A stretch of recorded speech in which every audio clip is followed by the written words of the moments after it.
ନଈ କୂଳରେ ଗୋଟେ ଜାମୁକୋଳି ଗଛଟେ ଥିଲା। ଆଉ ନଈରେ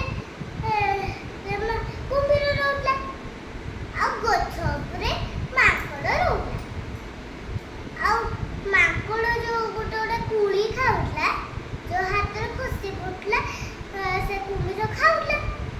ଆଉ ଗୋଟେ ଦିନ ନା କଣ ହେଲା,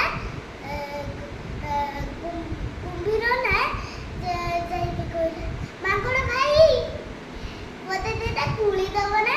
ହଁ, କାହିଁକି ନୁହେଁ। ସେଠୁ ଦେଲା। ଖାଇକି ସେ ତା ପିଠି ଉପରେ ବସିକି ବୁଲେଇଲା। ଆଉ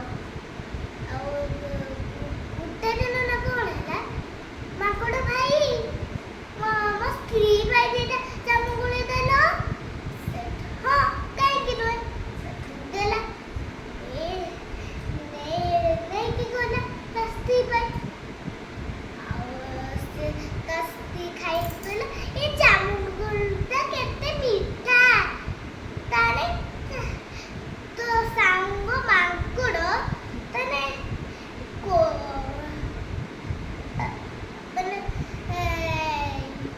କଲିଜାଟା ତ ଭାରି ମିଠା ହେଇଥିବ। ସିଏ ତ ମୋ ସାଙ୍ଗ। ଯଦି ମତେ